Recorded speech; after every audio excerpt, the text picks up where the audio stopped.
So hello friends, welcome to GK webs.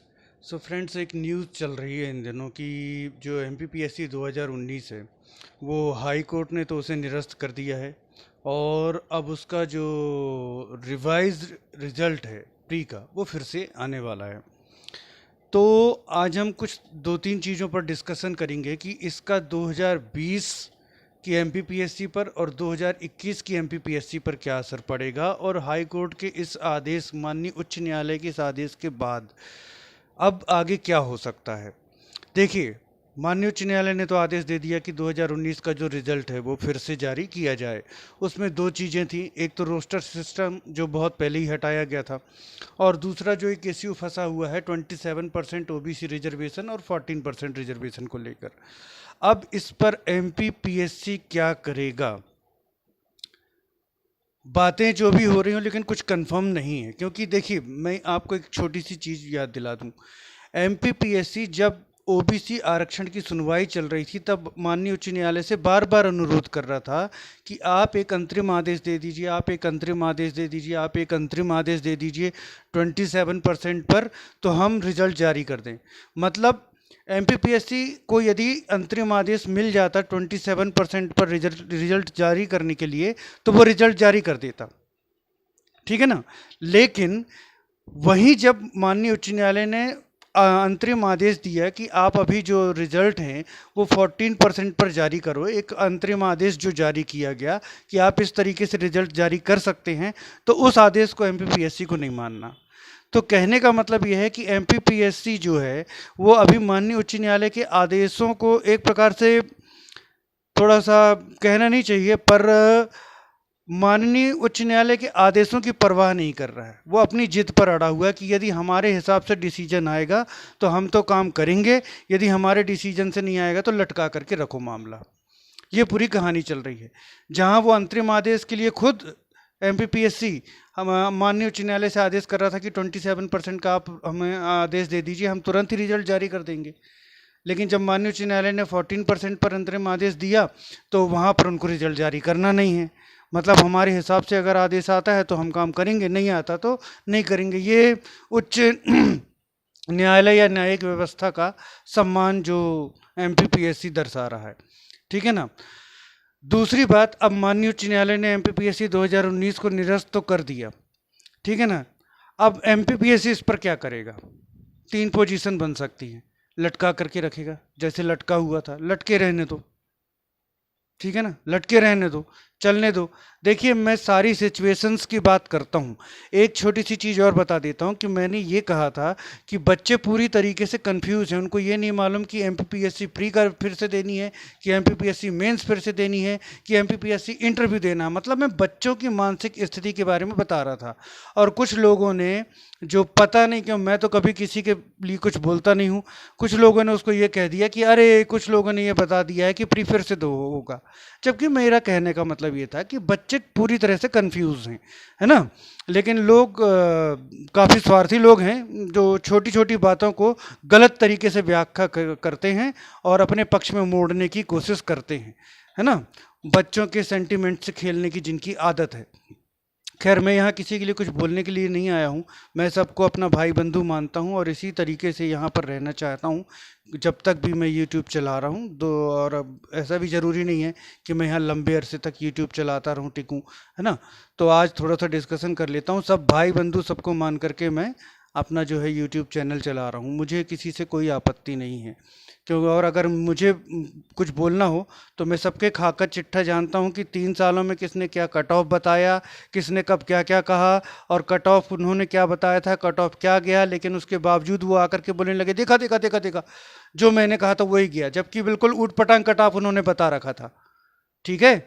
और कब कहाँ क्या पढ़ा जाते हैं और क्या पढ़ाना है ये सब मैं जानता हूँ, कौन किस बुक से पढ़ा रहा है क्या है। लेकिन मैं कभी बच्चों को पढ़ाने के नाम पर क्या करवा रहा है मैं कुछ नहीं बोलता हूँ, क्योंकि सब पढ़ा रहे हैं, सब अपनी मेहनत कर रहे हैं, कुछ ना कुछ एटलीस्ट आपको दे रहे हैं, ठीक है ना। तो मैं इस तरीके के वीडियोस नहीं बनाता, मैं सबको अपना भाई बंधु मान करके चलता हूँ। और मेरा कहने का सेंस यही था कि बच्चे कंफ्यूज हैं, ठीक है ना। इतना तो मुझे भी मालूम है कि अब प्री का रिजल्ट दोबारा, प्री फिर से दोबारा नहीं होगा। ये कोई छोटी सी बात बताने की हो गई। जब ये पढ़ाना जानते भी नहीं थे तब से मैं पढ़ा रहा हूँ, और जब इन्होंने पढ़ाना शुरू किया होगा तब मैं क्लास बंद कर चुका था। ठीक है ना। एनीवेज, चलिए आगे चलते हैं। तो फ्रेंड्स, तीन सिचुएशन है। या तो एमपीपीएससी इसको लटका करके रखेगा, ठीक है। दूसरी बात ये है कि एमपीपीएससी क्या करेगा, 14% पर रिजल्ट देगा क्या? इसके आसार देखिए, कटु सत्य है लेकिन बहुत कम नज़र आ रहे हैं। अगर देगा भी तो बहुत अरसे के बाद देगा, अभी तो देने के चांसेस मुझे कम लग रहे हैं क्योंकि ये राजनीतिक दृष्टि से पूरा फंसा हुआ पेंच है।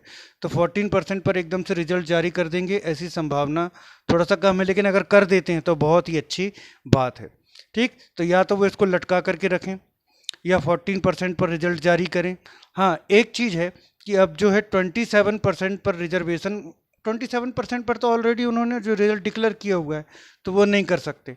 तो सबसे पहले तो एमपीपीएससी मेंस 2019 की जो बात हम कर लेते हैं कि या तो एमपीपीएससी इसको लटका करके रखेगा या फिर वो 14% पर जो है रिजल्ट जारी करेगा। अब अगर 14% पर रिजल्ट जारी करता है एमपीपीएससी तो क्या होगा? तो सिचुएशन ये होगी कि कुछ जो छात्र हैं ओबीसी कैटेगरी से वो बाहर होंगे, लेकिन उनको नाराज होने की जरूरत नहीं है, क्योंकि उनको यहाँ पर फायदा होने वाला है कि जो रोस्टर सिस्टम है वो हट गया है। तो एक बैलेंस जो है वो बना रहेगा, है ना, बैलेंस जो है वो बना रहेगा। लेकिन ऐसा कब तक एमपीपीएससी करेगा ये अभी पक्का नहीं है। अब हम ये मान करके चलते हैं कि चलिए अगर एमपीपीएससी ने 14% पर एक रिजल्ट जारी कर दिया, और करना भी चाहिए, क्योंकि इस तरह से रिजल्ट रोके रखने से ना तो जनरल वालों को मिल पा रही हैं वैकेंसीज, ना ओबीसी वालों को मिल पा रही है, ना एससी वालों को मिल पा रही है, ना एसटी वालों को मिल पा रही है। सारे के सारे लोग फंसे हुए हैं, किसी को कुछ नहीं मिल रहा है, ना ओबीसी को, ना एससी को, ना एसटी को, ना जनरल को, किसी को भी कुछ नहीं मिल रहा है। तो जब तक नया नियम स्थापित नहीं हो जाता तब तक अगर पुराने नियमों से ही रिजल्ट जारी कर दिए जाएं तो बहुत अच्छी बात है। फिर आगे जब रिजल्ट आता है, सॉरी, जब आगे माननीय उच्च न्यायालय का कोई आदेश आता है तो फिर जो भी आदेश होता है उस अनुसार फिर आगे की प्रक्रियाएं अपनाई जाएं। तो एक तो ये बात हो गई कि अब एमपीपीएससी रिजल्ट रोक करके रखता है या रिजल्ट जारी करके प्री का फिर से मेंस लेता है, ये देखने वाली बात होगी। अब एक हम सिचुएशन लेते हैं कि मान लीजिए अगर एमपीपीएससी ने रिजल्ट जारी किया 14% के तहत, तो 2020 और 2021 का क्या होगा? देखिए, अगर एमपीपीएससी 14% पर रिजल्ट जारी करता है तो मान करके चलिए कि 2020 एमपीपीएससी मेंस के लिए भी फिर से रिजल्ट आएगा, मतलब प्री का रिवाइज रिजल्ट आएगा, क्योंकि 2020 भी 27% पर ली गई है। तो 2000 अगर 2019 14% पर रिजल्ट आता है तो मान करके चलिए कि 2020 एमपीपीएससी प्री का रिवाइज्ड रिजल्ट भी जारी होगा, यदि तब तक माननीय उच्च न्यायालय का कोई आदेश नहीं है जाता। तो फिर यहाँ पर दो सिचुएशन, या तो एमपीपीएससी वेट करेगा कि नहीं 2020 के रिजल्ट के लिए भी कुछ वेट कर लेते हैं, शायद तब तक माननीय उच्च न्यायालय का कोई आदेश आ जाए। ठीक, तो या तो प्रतीक्षा कर सकते हैं, या फिर अगर रिजल्ट जारी करते हैं तो फिर वो 14% पर रिवाइज्ड रिजल्ट जारी करेंगे, है ना। तो प्रतीक्षा कर सकते हैं और रिजल्ट जारी कर सकते हैं कि भाई चलिए रिजल्ट अगर जारी कर ही रहे हैं तो फिर इसका भी 14% पर ही आएगा। अगर मान लीजिए माननीय उच्च न्यायालय का इस दौरान कोई आदेश आ जाता है तो फिर तो कोई बात ही नहीं है। 27% पर के लिए आदेश आता है तो 27% के अनुसार रिजल्ट जारी होंगे, 14% के लिए आदेश आता है तो 14% के अनुसार रिजल्ट जारी होंगे। और मान लीजिए तब तक रिजल्ट नहीं आता, 2019 का उन्होंने 14% पर रिजल्ट जारी कर दिया, 2020 का रिजल्ट जारी कर दिया, तो 2021 के लिए भी वो दो काम कर सकते हैं। या तो वो सोचेंगे 2021 में तो अभी ज़्यादा डिले हुआ नहीं है तो इसमें थोड़ा सा हम वेट कर सकते हैं, तो या तो वेट करेंगे माननीय उच्च न्यायालय के आदेश का, या फिर अभी तो इसका प्री का रिजल्ट आया ही नहीं है तो इतनी झंझट ना हो, तो फिर वो अगर 14% पर 2020 और 2019 के रिजल्ट जारी करते हैं तो 2021 का पहला रिजल्ट ही वो 14% पर ही जारी करेंगे। तो कुल मिलाकर के हमारा दो स्थितियां निकल रही हैं कि माननीय उच्च न्यायालय ने तो आदेश दे दिया, अब एमपीपीएससी कदम क्या उठाता है ये देखने वाली बात होगी, क्योंकि एमपीपीएससी के अगर कोई स्टेटमेंट भी आ जाते हैं तो विश्वसनीय नहीं होते। कुछ दिनों से ये स्थिति बनी हुई है, देखिए ये कटु सत्य है इस पर किसी को नाराज होने की ज़रूरत नहीं है, है ना। तो एमपीपीएससी अब क्या करेगा ये देखने वाली बात है ना। स्टेटमेंट्स तो जो है बहुत आ जाते हैं कि ऐसा होगा वैसा होगा वैसा होगा, हम लीगल एडवाइस ले रहे हैं। लीगल एडवाइस लेने में कितना टाइम लगता है भाई, साल भर लगता है। हम्म। तो अब एमपीपीएससी क्या करेगा देखने की बात है, वेट एंड वॉच करेगा या फिर 14% पर रिजल्ट जारी करेगा। तो 2019 के लिए ये, अगर 2019 पर रिजल्ट जारी कर देता है फिर 2020 के लिए क्या करेगा, वेट एंड वॉच करेगा या फिर उसका भी 14% पर रिजल्ट जारी करेगा। और अगर इसका भी जारी कर दिया तो 2021 के लिए भी दो पोजीशन बनती हैं, वेट एंड वॉच या फिर अगर उसका रिजल्ट जारी करेगा तो फर्स्ट रिजल्ट ही फिर उसका 14% पर आएगा। तो देखना है अब ये आगे स्थितियाँ क्या बनती हैं, ये तो देखने वाली बात होगी फ्रेंड्स। ये था रिवाइज रिजल्ट को लेकर के बच्चे कुछ पूछ रहे थे कि सर क्या होगा, बहुत परेशान है बेचारे, जिनको ये नहीं मालूम था कि उनका प्री फिर से होगा कि मेंस होगा कि इंटरव्यू। मैं ये नहीं कह रहा था कि प्री फिर से होगा, मैं बच्चों की एक मानसिक स्थिति बता रहा था कि भाई बच्चे इस तरह से कंफ्यूज हैं, है ना। तो अब देखिए क्या होता है, अब ये तो आगे ही पता चलेगा। तो फ्रेंड्स अब कल आपका हम एमपीपीएससी ज्योग्राफी की जो मेंस आंसर राइटिंग क्लास है उस पर मिलते हैं। और कल एमपीपीएससी प्री का जो मध्य प्रदेश का स्थिति विस्तार, देखिए कल का टॉपिक बहुत महत्वपूर्ण है।